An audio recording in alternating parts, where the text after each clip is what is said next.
Good morning, ladies and gentlemen. Well, have you had breakfast? Good morning, ladies and gentlemen. Good morning. Look at the person sitting next to you and tell them it is good to see you. Look at the other person and tell them you look beautiful. If you're sitting next to a fellow man, just tell them you like their personality.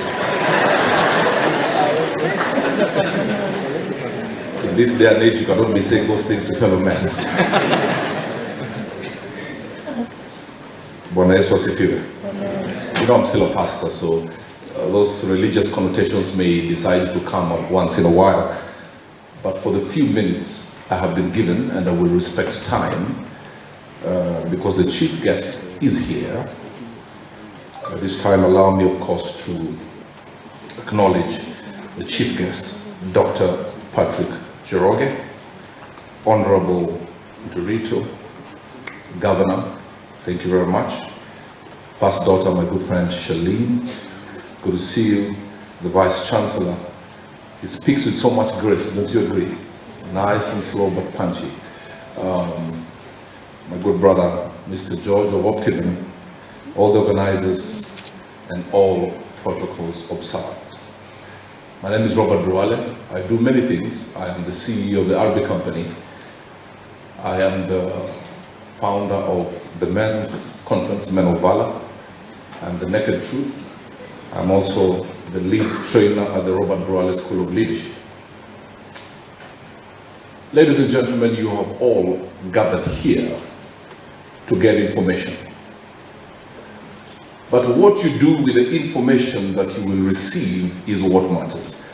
Do you know somebody looking at me has the potential of being a president, and the person next to you has the potential of being a prisoner? And yet, you're listening to the very, very people who are here. But what you do with the information is what that matters. And I know many people, young people especially in the universities in Africa, you have this lie that you have believed that you have the luxury of time. You have been graced and you will be graced with amazing speakers today, speakers that are not found easily. So maybe some of you just came to see how the governor of Central Bank looks like. Others have come here because a lady you like is here. Hallelujah. And others have come because you're running away from class. I don't know what reasons you brought you. But this is what I will tell you. So what is happening today with the information that you'll be given by the experts is that the foundation is being dug. And everything you build, and hear me good, ladies and gentlemen, anything you build is dependent on the foundation that you have. And that is why my good brothers talked about one of my pet topics, which is the value system. You know, we are sitting in this amazing auditorium. We are looking at the beauty and the splendor that was designed, and the interior looks absolutely fantastic. But there are people who are here digging the foundation, and nobody wanted to be here during the digging of the foundation. But I know for sure when this thing was officially opened, there was pomp and glamour. But the people who dug the foundation, I do believe, and I say this without fear of contradiction, were not here. But the most important part of this auditorium is the foundation. You understand what I'm saying? And that is the time for blood, sweat, and tears. And the information you will be given today, the manifestation based on what you do with the information, will be seen a few years from today. So please understand, pick the information, run with it, marinate it, and build from that information. Young people have been captured by the wrong things. You've been captured by TikTok. You've been captured by useless people on social media that you follow them like crazy. Young girls, you're on the gossip groups. You cannot sleep with mediocrity from Monday to Saturday and expect excellence on Sunday. You will be like a black man in a dark room winking at a black woman and expecting a reaction. Nothing will happen in your life. So hear me. Today is a foundation digging. This is when it's not pretty. This is when you have to take the notes. And I'm encouraged by a few of you who are here with pen and paper, that you take the notes, and after you're done here at 4 o'clock, you go to your rooms and study what you have been taught today, conceptualize and start putting vision into it. The problem with you young people is that you operate in the realm of looking. And when you operate in the realm of looking, you are likely to see obstacles. And many of you have seen obstacles, but I want you to be like the great Martin Luther King, that he went to the mountaintop and he saw. Seeing is for the mind, looking is for the eyes. And I want to speak to young people here who must start seeing, because you see that which your eyes cannot look at. And I know when you're in a university like this, there are people from big families, others from not so big families. Your parents have had to sell cows to educate you. But don't start looking at the obstacles that other people have a great chance. I remember I was in a high school called Bungoma High School, and I thought that people in Lenana, Kabrak, and Brookhouse and Hillcrest had a chance of life ahead of me. But I'm here to tell you, ladies and gentlemen, some of the people I've employed in my company were having breakfast, bacon and Weetabix in those big schools, and I was having githeri in Bungoma High School, and once in a while you eat a snail that has found itself in the githeri. But I started saying, I will now see from the mountaintop.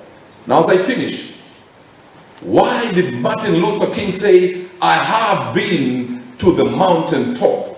It is because for you to get into great heights of life, you must leave some mediocrity at the foot of the mountain. And in campus, you must leave these people who are telling you it is okay to take drugs, it is okay to sleep around. And I know what I'm talking about the privilege of speaking all over the world to people your age. But time has come, even Abraham in the Bible was told his workers, stay here with the donkeys as I go yonder. There is a place called yonder. That is a place where people in campus will tell you you're boring. People in campus will tell you you don't know how to have fun. By the way, if they tell you that at this age, it's a backhanded compliment, and you should say you are doing the right thing. So I'm here to take you yonder. So the chief guest comes, you will be listening to him from a place called what? Yonder. So that you go into heights that people will look at you 5 years from today and they'll wonder, were we not in the same campus? You cannot perambulate in mediocrity. You cannot dine with nothingness. You cannot waste your time with people who will take you to your mortuary. Somebody once said, if you hang around 4 millionaires, you probably will be the 5th millionaire. But if you hang around 4 fools, you will be the 5th fool, exceedingly abundantly above all you could think, ask, or even imagine. Do you know today, each and every one of us is a day closer to their death? Tomorrow you'll be 2 days closer with your death, to your death. So what are you doing now to make a difference? Why are you not willing to be ahead of the curve? That when that day comes and your life flashes right in front of your eyes, you will smile, knowing very well you took every opportunity, made use of every opportunity, and got to heights. Do you know, for example, how many people, and I do believe, and I said this to about the governor of Central Bank, I believe in his desk, he has so many invites, and some he has to turn down. You today have a privilege that many would die for, but it would be sad if you leave this place just talking about how the function was good and not taking in the information that you'll be given that will hold you in good stead going forward. Your parents don't want you to be successful to buy them a car or a house. They probably have that. The best you can do for your parents is to be a success at life. When you look back, you say, I took every opportunity. The way some of you take every opportunity to go to a nightclub. I want to encourage you to take every opportunity for upward mobility. And today, you are not the future leaders. I don't like that lie that you're the leaders of tomorrow. Because leadership is today. And whatever you do today will wait for you 5 years and tell you, I have been expecting you. So if it's mediocrity, do not expect to be on the table of great men and women. You will be in the crowd of those people whose right leg will be on a banana peel and left leg will be on a slippery floor. And I finish by saying this, I was once your age and I wasted 20 years of my life. If you've read my book, I wasted time, having too much fun. My father sent me to the United Kingdom for my degree, but I was just there looking at women, and I was even nicknamed the United Nations. But 20 years later, I had a conversation with the man and the woman in the mirror, and I changed my life. And that is why there was this man who fell in a ditch. And he had somebody passing, and he says, "Help me, help me." And the man looked down and he removed the pen and the paper and wrote a note and said, "I'm a doctor. When you get out, come, I will treat you for free." And he walked on. And then he had the second person passing, and he says, "Help me." And the guy looked down and he said, "I am a lawyer." He wrote the note, "I am a lawyer. When you get out, come, we shall sue the company that dug this hole." And he walked on.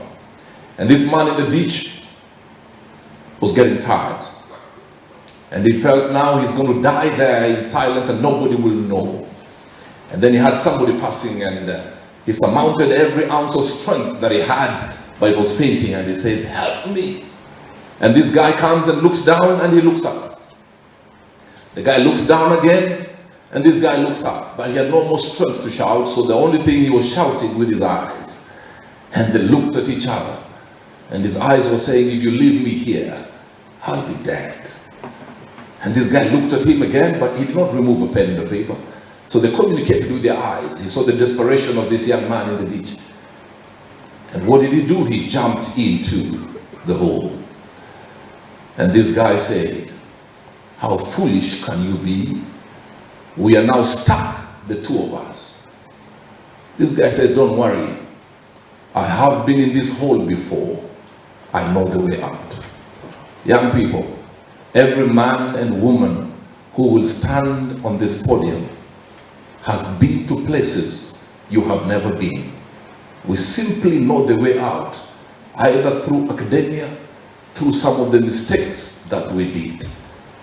But the words that we release today are words that carry weight, are words of experience. And if you take those words, they will go ahead of you 1 year, 2 years, 10 years from now. And they will meet you and create you to great men and women. And when we meet you when you are old and gray, of course some of us are already gray, but it's okay. When we are older and grayer, you will say, "Do you remember me, Mr. Burale?" And I said, "I don't think I remember you." You say, "I was sitting in that auditorium when you spoke about the people you're not supposed to hang around with. And this is who I am today." The greatest thing you can do is to take this food that we're giving you and make sure they build your body, build your character, build your future. But they will say of you, "We thank God you walked the face of this earth." And the day you die, they will say, "There lies a great man, there lies a great woman." Thank you very much. My time is up. I respect time so that they invite me next time. And I was raised well that you don't speak too